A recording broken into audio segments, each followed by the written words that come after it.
घर तोड़ रहे हैं बुलडोजर से और फेक इनकाउंटर किया जा रहा है लॉ एंड ऑर्डर के नाम पे कि लॉ एंड ऑर्डर बहुत अच्छा है। लेकिन आज आप सोचिए जो इनकाउंटर हो रहा है किसके ऊपर हुआ है? सिर्फ बैकवर्ड लोगों पे हो रहा है, SC ST के ऊपर हो रहा है और किसी जनरल कास्ट वाले पे नहीं हो रहा है।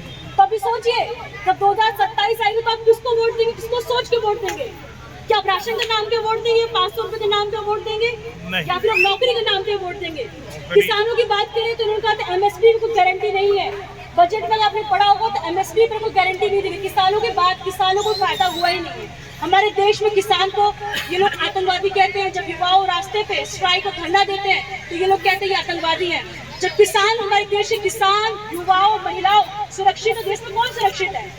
ये समय है सवाल पूछने का, ये समय है सच्चाई को जानने का, ये समय एक साथ खड़ा होकर इनसे लड़ने का, इस समय बदलाव लाने का। और समझ लीजिए जब जब देश में और उत्तर प्रदेश में लाल टोपी की बात हो, लाल रंग की बात हो, तो समझिए बदलाव होने वाला और बदलाव जरूर होगा। मैं ये कहूंगी कि मैं, आप सब जानते हैं हमारे पिताजी को बहुत पहले से आप सबके बीच में, आप सभी को जानते होंगे और उनको भी जानते हैं। हम तो अभी भी नए नए आए हैं, लेकिन मैं यही कहूंगी कि बच्चों को पढ़ाए जरूर, क्योंकि मेरे पिताजी ने मुझे एक चीज सिखाया है कि उन्होंने मुझे और मेरे भाई में कभी फर्क नहीं किया है। जब मैं चुनाव लड़ी तो काफी लोगों ने कहा कि अरे बेटे को लड़ाइए, बेटी राजनीति में क्या करेंगे, आके बिटिया को तो आप जज बना रहे, जज ही बनाइए। लेकिन मैंने कहा नहीं पापा, मुझे चुनाव लड़ना है, मेरा इंटरेस्ट, मुझे समाज सेवा करना है आपकी तरह। तो बहुत सारे अंकल भी यहाँ पर बैठे, सब जानते, बहुत विचार बात चल रही थी कि प्रिया सरोज को चुनाव लड़ाना चाहिए कि नहीं लड़ाना चाहिए। तो मेरे पिता ने बोला कि मेरी बेटी चाहे बेटा, मैं सबको एक मानता हूँ। तो मैं ये आप सबसे कहूंगी, भले 2 रोटी कम खाइए, 1 रोटी कम खाइए, बिटिया को पढ़ाइए जरूर। जैसे बेटे नाम रोशन कर सकते हैं, आपकी बिटिया भी नाम रोशन कर सकती है। ये मत सोचिए कि बिटिया सिर्फ घर में रह के नाम, बिटिया को बाहर निकालिए, पढ़ाइए, लिखाइए, ताकि आप भी कहेंगे देखिए मेरी बिटिया ये IAS बन गई, DM बन गई, डॉक्टर बन गई है। क्योंकि 4 जन को मेरे पिताजी ने कहा था देखो मेरी बिटिया सांसद बन गई है। तो वो जो मोमेंट था मेरी लाइफ सबसे बेस्ट मोमेंट था। मुझे लगता है कि ट्रस्ट मी, लाइफ में सबसे बड़ा मोमेंट है जो आपके पिता आपके गर्व महसूस करते, उससे बड़ा कोई मोमेंट नहीं हो सकता है। तो मुझे लगता है कि हर एक माता पिता को पढ़ाई को बढ़ावा देना चाहिए, चाहे बेटी चाहे बेटा को एक सम्मान हो। और हमारे संविधान में लिखा है कि लड़का लड़की एक सम्मान इक्वल है। और मुझे लगता है कि आर्टिकल 17 में अबॉर्शन ऑफ अनटचेबिलिटी लिखा है, जिसमें लिखा है कि सभी धर्म जात को पनिशेबल ऑफेंस है। लेकिन धर्म जात अभी भी आगे, क्योंकि हमारे समाज, हमारी सत्ता में ऐसे लोग हैं जो हिंदू मुस्लिम करके आपस में लड़ा झगड़ा रहे हैं। आप सोचिए इस समय कोई नौकरी में बात नहीं कर रहा, कोई किसानों की बात नहीं कर रहा, कोई महंगाई की बात नहीं कर रहा। लगता है लोग इतना यूज्ड टू हो चुके हैं महंगाई को लेकर, लोग इतना कंफर्टेबल हो गए, महंगाई मुद्दों बात ही नहीं करता है। और जब महंगाई की बात करें तो नेहरू पहुंच जाते हैं, कांग्रेस से पहुंच जाते हैं। मुझे लगता है 10 साल तो बहुत ज्यादा समय दे दिया है, लेकिन सरकार की जो मंशा है वो काम करने की नहीं है।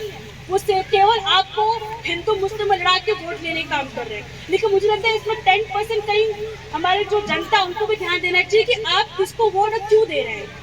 2027 ज़्यादा दूर नहीं है, हम सबको, मुझे लगता है 2027 से मिलकर चुनाव उसको एक साथ लड़ना चाहिए। क्योंकि आप एक साथ नहीं होंगे हम एक रिजल्ट नहीं कर पाएंगे, ले नहीं पाएंगे।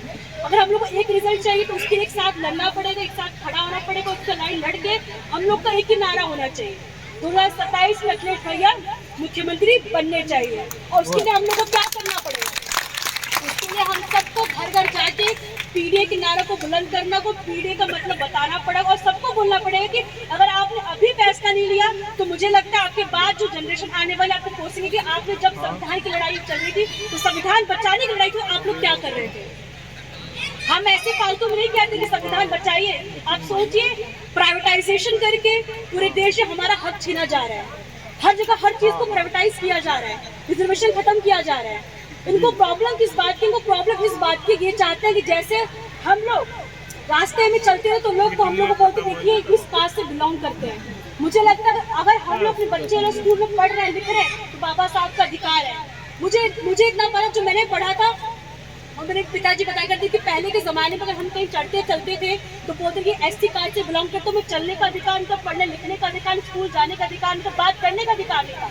लेकिन आज वो अधिकार जो बाबा साहब ने उसको हम लोग लड़ने के लिए, बचाने को हमको लड़ना पड़ेगा। अगर हम लोग नहीं लड़ेंगे, 2027 में नहीं लड़ेंगे तो हम लोग बहुत लेट हो जाएंगे। हम समझिए बोलने का अधिकार भी चला जाएगा।